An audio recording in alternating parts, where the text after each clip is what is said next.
Hello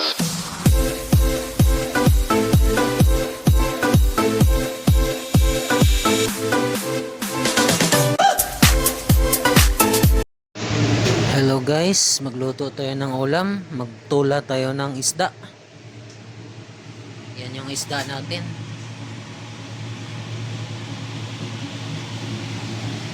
Ito yung ating recados mga idol.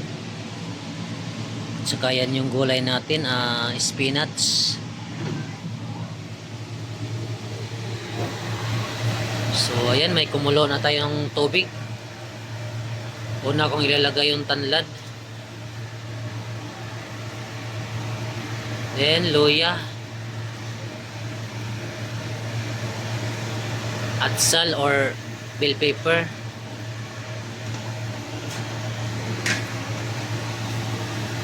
yan kamatis, sibuyas, sili.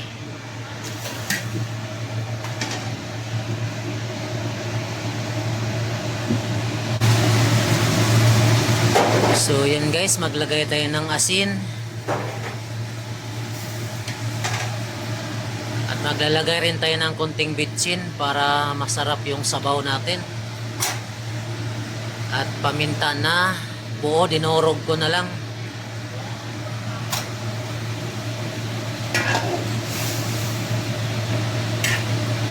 Tapos yan guys, may kalamansi tayo. So ayun na guys, kumulo na yung ating sabaw. Lagay na natin yung ating isda. Yan guys, masarap tong isda na to. Tula natin, tula. Sarap ng ulo nito. Ito yung paborito ko, ulo.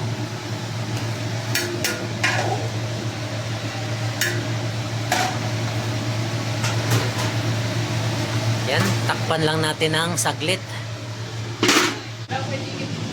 Ating gulay. So ari guys, dalawa yung ating gulay, spinach at saka pitsay Tagalog. Ari na, kumulo na. Yan, tanggalan muna natin ng bula. At yung bula itatapon natin mga idol.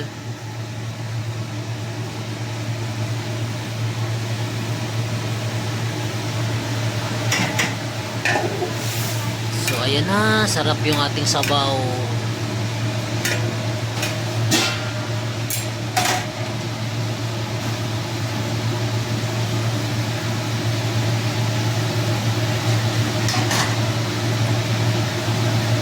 So arin na guys, ihuhulog na natin yung gulay. Ating pitsay. Ayan yung pitsay. Sabay na natin yung gulay na spinach.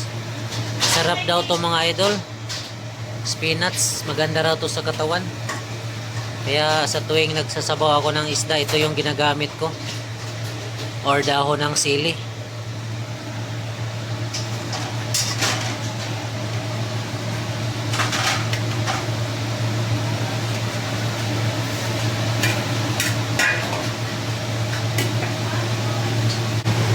Saka dalawa pala yung ulam natin. Ayan, paksiw na galunggong. Masarap yan mga idol, yung paksiw na galunggong na may talong. Dalawa ulam natin ngayon. Saka yung sinabawan na isda.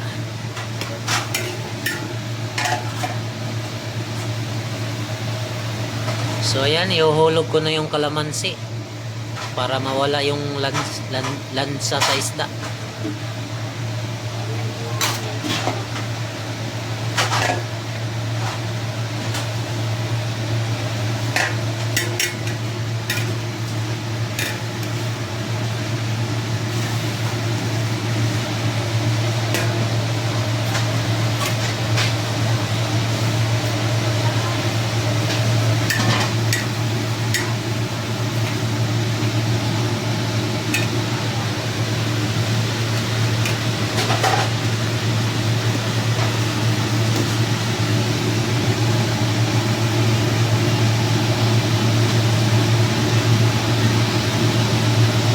So yun na guys, tikman na natin.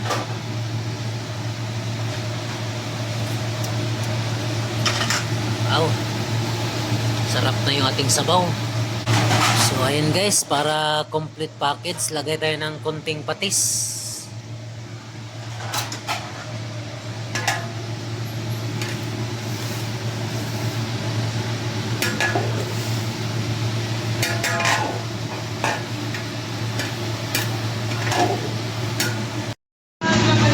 So ayun na guys, tanggalin na natin.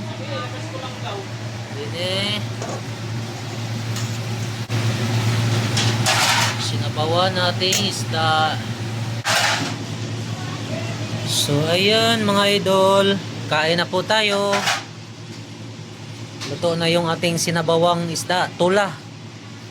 So yun guys, bye bye. So ayun na guys, luto na yung ating tula. Usok-usok pa yung ating tulang isda, sinabawan. So yun guys, bye bye. Salamat mga idol. Kain na po tayo.